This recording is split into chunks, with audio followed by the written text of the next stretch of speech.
Hello, and welcome to today's Chemistry for S.S.1.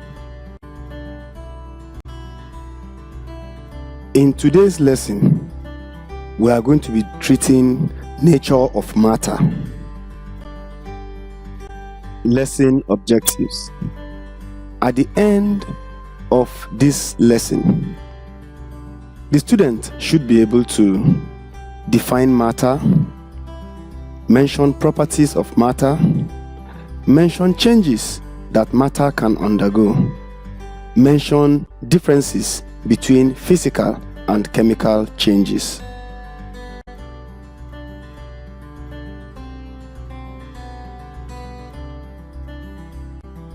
Before we proceed with this lesson, I would like to intimate you of some amazing things that you are likely to hear in this lesson. You are likely to know about states of matter. You will hear about atoms, ions, and molecules. You will also hear about properties of matter and the changes that matter can undergo.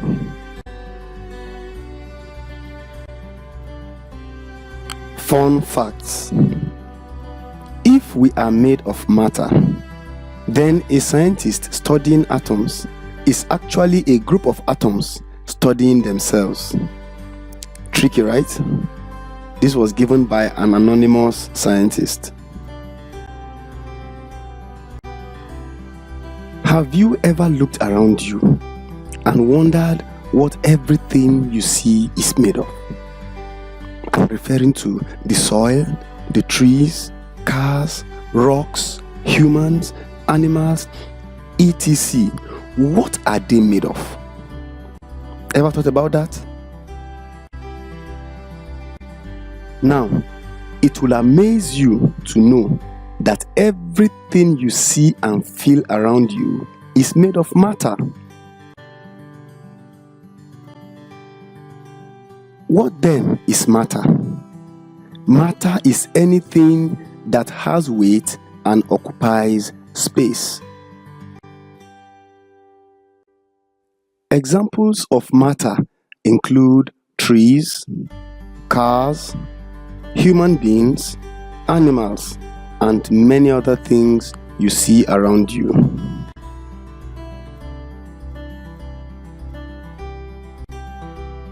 All matter are basically made of atoms, ions, or molecules.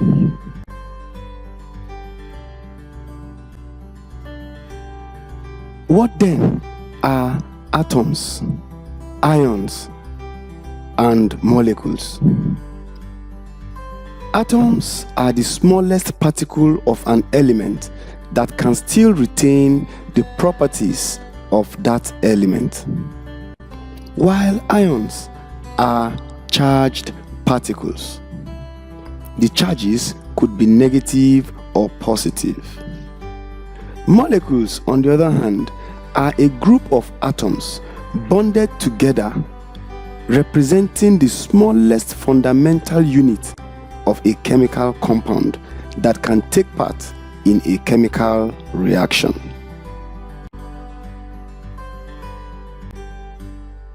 There are three physical states of matter, namely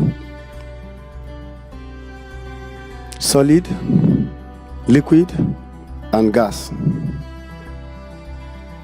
The solid has fixed shape and volume. Atoms in a solid can rotate and vibrate, but they cannot translate, that is, they cannot move from point A to point B. While for a liquid, it has fixed volume but no fixed shape. It normally takes the shape of its container. Atoms in a liquid can rotate, vibrate, and translate, but within the constraints of adhesive and cohesive forces. So, because the particles in a liquid can translate, that is why a liquid can flow. That's why a liquid can move from one point to the other. Now, for the gas, The gas does not have a fixed shape or volume. It normally takes the shape and volume of its container.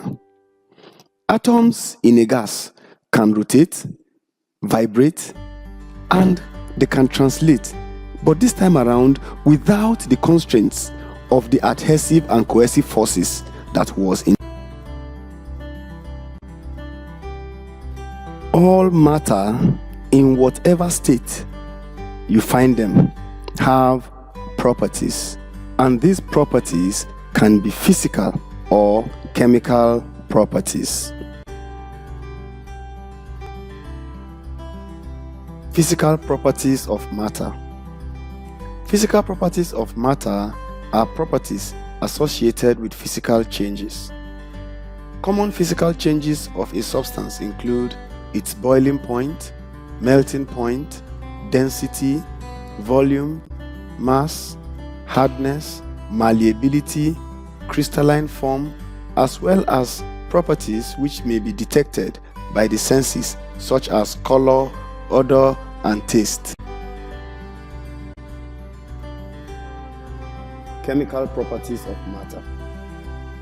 Chemical properties are those properties which are involved when matter undergoes a change from one form to another to form a new substance.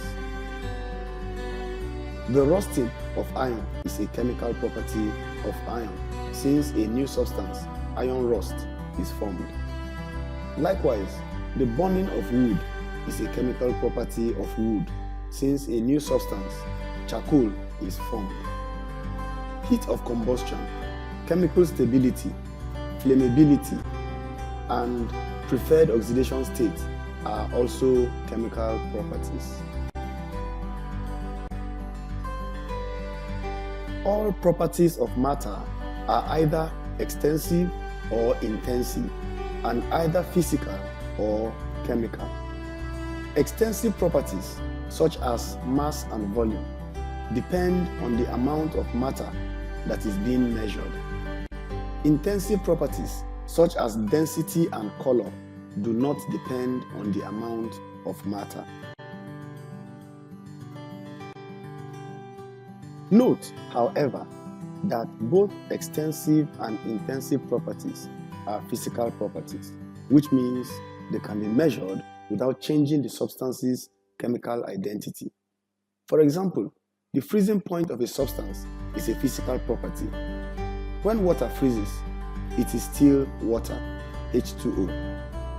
It's just in a different physical state.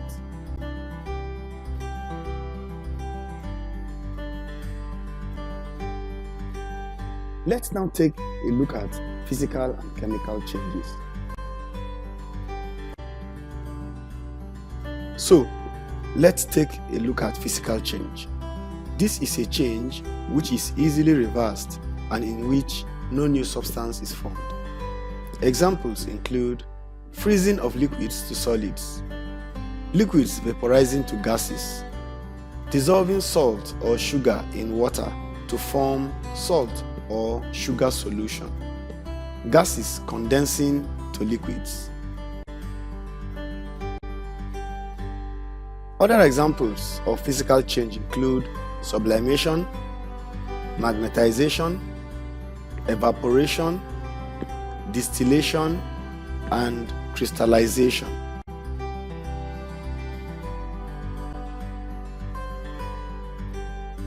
So now let's take a look at chemical change. This is a change which is not easily reversed and in which new substances are formed. Examples of chemical change include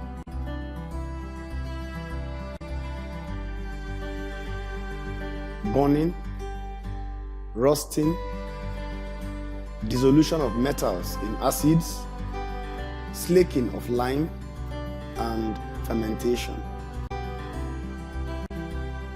So, let's take a look at differences between physical and chemical changes.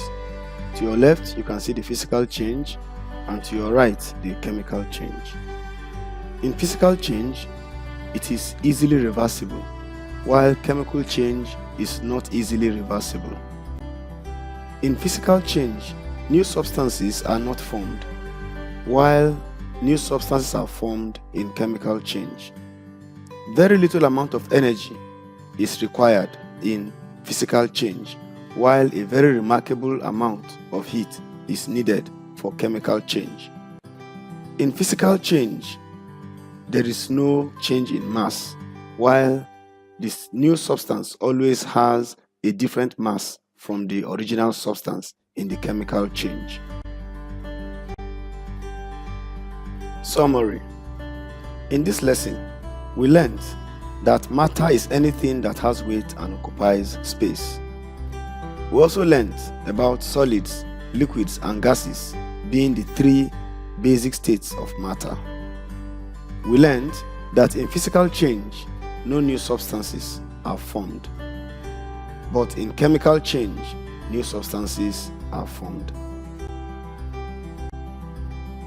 So, let's now take an assessment to see how well you have learned.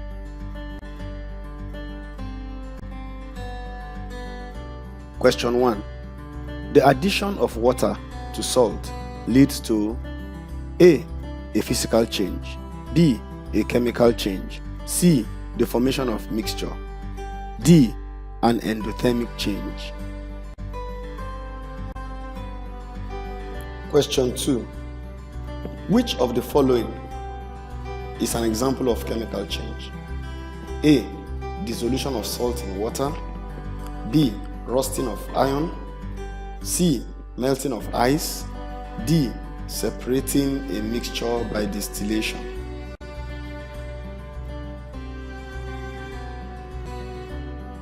Question 3. Which of the following is a physical change? A. Freezing ice cream, B. Dissolving calcium in water, C. Burning kerosene, D. Exposing white phosphorus to air.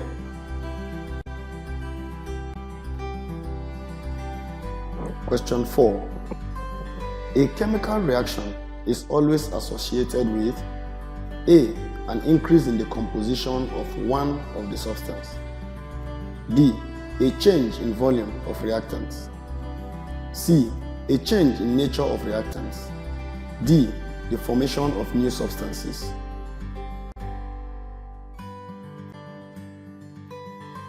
Question 5. Matter is basically made up of A. Atoms, B. Ions, C. Molecules, D. All of the above.